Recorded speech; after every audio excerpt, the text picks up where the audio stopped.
Greetings, people of Earth. Welcome back. My name is Jax, and today we are continuing our series. We are on Chapter 9, Recognizing Sufficiency. This is within the Tao Te Ching, illustrated edition, as I have talked about lots and lots and lots. Chapter 9, or verse 9, however you want to categorize it, is one of my favorites. I really like. I haven't heard a bad translation of it. This translation is very good. I've heard it in several different ways, especially the part about the blade getting blunt. I'll read the whole verse at the end like I always do, but I really enjoy this chapter because it's basically about realizing when enough is enough, and when all your needs are met, you really don't have to go any further. You don't need to reach for the moon. There's no need for greed. These are things that humans are really, we tend to be kind of drawn towards greed and to stockpiling and to having more than we actually require. And, you know, there's a lot to be said for that kind of thing and the impact it's had on our society as a whole. So that's probably why I really like this one. And I think it's one of the core chapters about living a good life and how to do that.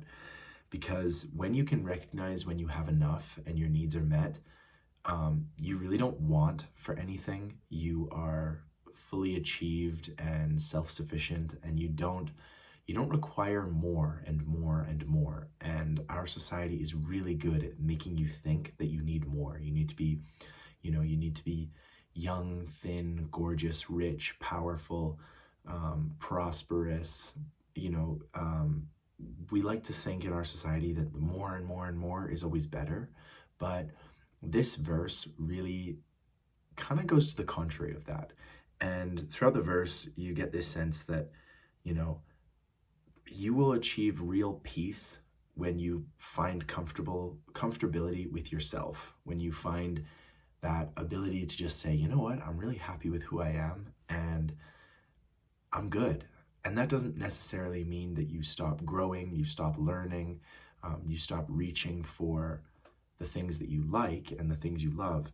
But it's this sort of quiet confidence that I am comfortable with who I am, and I'm a good person, and I will continue to make a good impact on the world, but I don't need to conquer the world. I don't need to rule some giant country or have 1 million children, or I don't need $1 billion in my bank account. I'm happy. I'm a fulfilled human being, and I'm really pleased with where I am in life.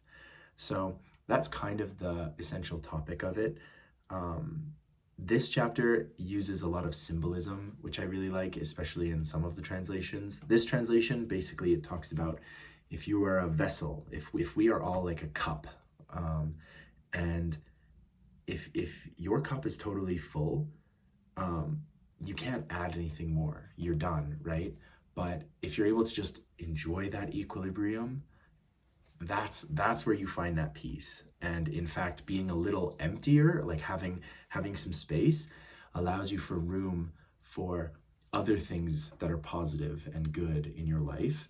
And so you don't necessarily need to constantly be trying to overfill this cup or get a bigger cup. You can enjoy what you have and integrate things into your life that are important, and then remove things that you don't need. And I think that's really interesting.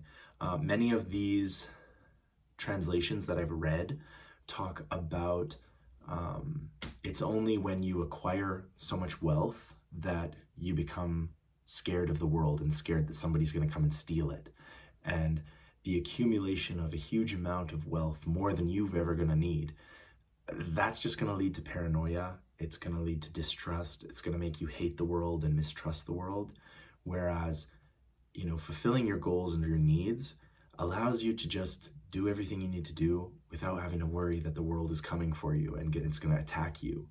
So there's a lot of different ideas in this verse that basically focus on like learning to be happy with enough. Sufficiency being, I'm good, I have what I need and I don't need more than that.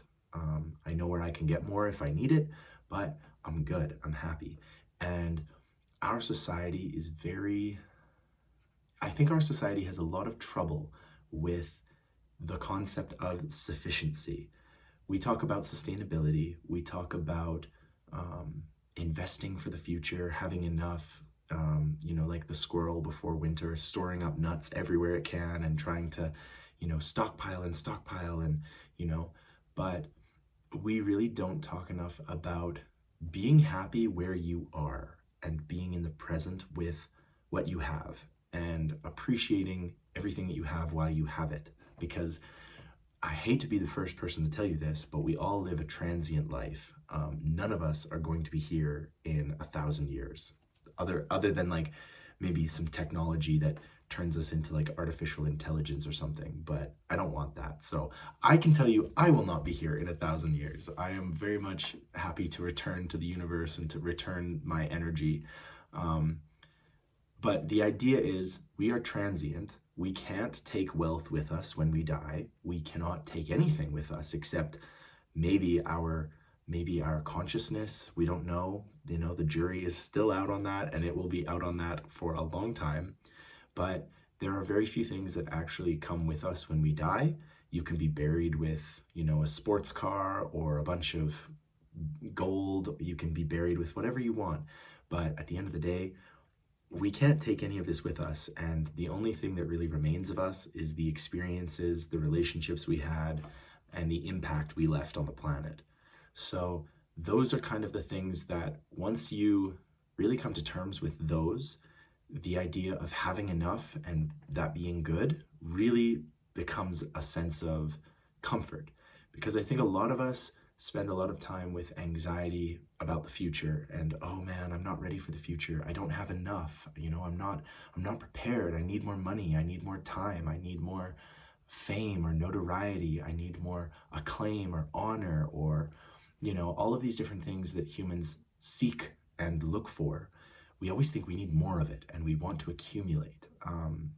Humans are very much, we want to plan for the future and be ready, and not just be ready, but be more than ready and be ready for anything that may come, when in reality, you're going to be ready when the situation happens. I mean, when the situation occurs, whatever it may be, hopefully you'll have the skills and the resources you need.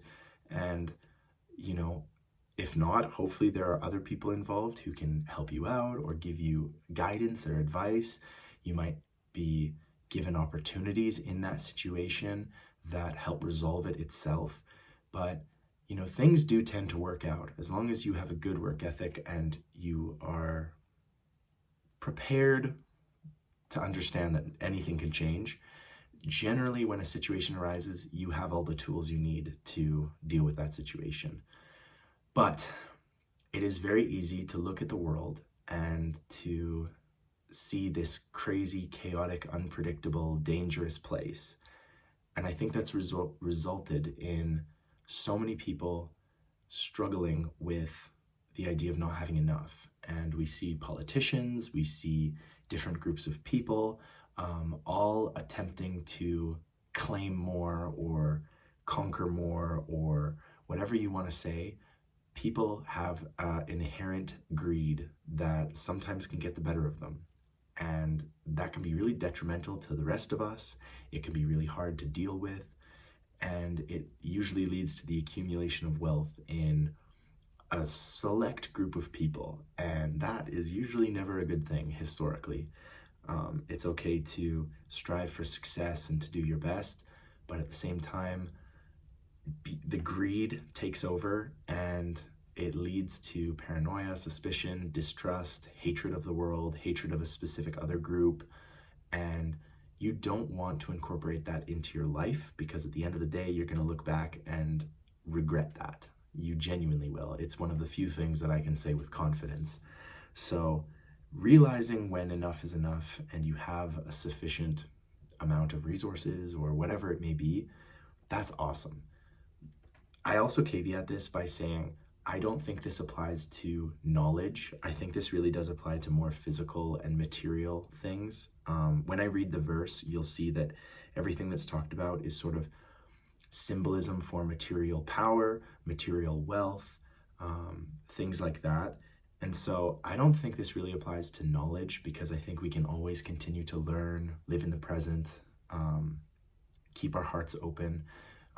So I think that's kind of an important caveat, because a lot of people might see this and go, well, if your cup's full, then you're at perfect peace and you don't need to keep learning, or you don't need to keep moving. And I don't think that's what this is advocating. I think this is genuinely advocating for being pragmatic with material wealth and power and achievement, honor, all of those things. Whereas we can always keep our hearts open. We can always keep learning. There's always room for more love. There's always room for certain aspects of the universe, I guess is how I'm saying it. I hope this doesn't sound too airy-fairy up in the clouds, because it's supposed to be very kind of concrete and a lot about what is enough and what is sufficiency. And the title of it's recognizing sufficiency, because I think a lot of us don't understand when we have enough, when we are good, when we are maintaining everything we need to maintain. We don't need to push it further. We don't need to colonize the moon. I'm being figurative. I'm sure at some point humans will colonize the moon and do stuff with it, but in your own universe, you don't need that. You can exist sustainably and beautifully on this planet and everything you need. So that's kind of my thoughts on it. I really like this chapter, like I said. I think it's really pretty. The translations are always lovely. And I like that this one uses the phrase "to retire gracefully once your task is done." I think that is just so beautiful. It's the idea of you create a beautiful work, or you do the absolute best in your job or whatever, and then you sit back and you let it exist, and you don't idle over it, you don't worship it. It just exists, and you can appreciate it, but you don't have to obsess over it. It's been created. It gets to make its impact on the world, and you get to move on and do other things. So I think that's kind of the magic of this chapter. So guys, I will read the verse, but thank you so much for watching. And as always, I will talk to you guys tomorrow. Chapter 9, Recognizing Sufficiency. If a vessel you are carrying is already full, it is best not to add anything more. If you keep trying the edge of a blade, you will blunt it. Halls full of gold and jade are impossible to safeguard. Pride in wealth and honor brings its own downfall. To retire gracefully once your task is done, that is the way of the Tao.